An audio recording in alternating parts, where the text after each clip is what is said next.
Hello बच्चों, let's read the question. The question says a quantity of 10 gram of solute A and 20 gram of solute B is dissolved in 500 ml water. The solution is isotonic with the solution obtained by dissolving 6.7 gram of A and 30 gram of B in 500 ml water at the same temperature. Okay, the ratio of molar masses Ma upon Mb is option A is 1:1, option B is 3:1, option C is 1:3 and option D is 2:3. तो बच्चों इस question में हमसे बोल रहा है कि molar mass का रेशियो बताना है ए और बी का. तो इसका जो की कॉन्सेप्ट है वो है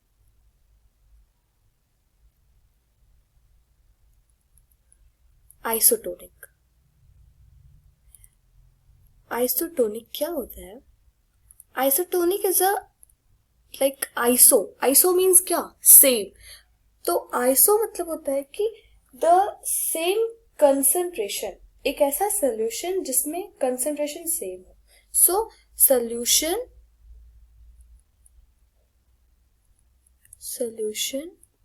having same concentration,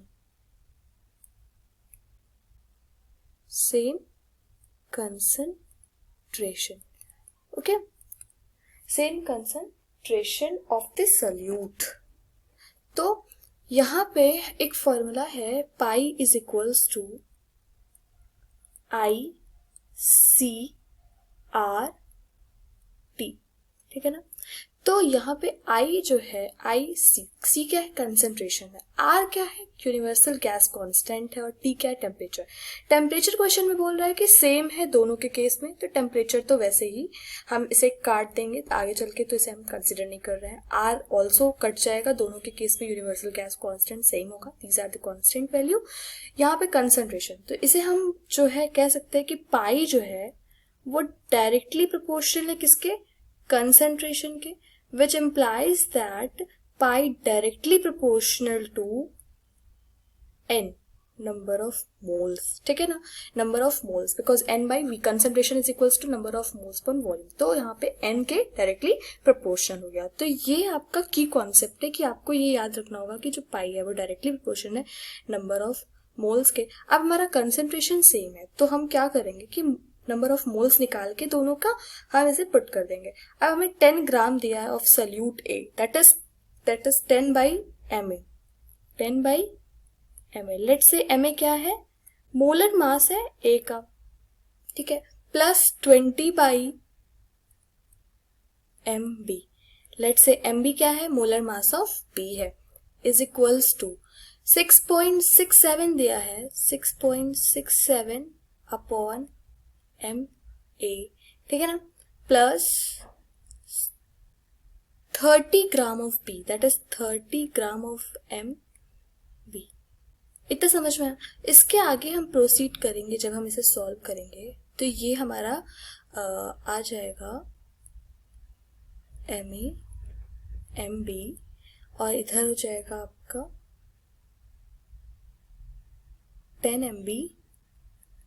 इसका एलसीएम लेंगे तो 10 M B plus 20 M A is equals to similarly इधर side M A M B और हो जाएगा 6.67 एम बी प्लस 30 एम ए.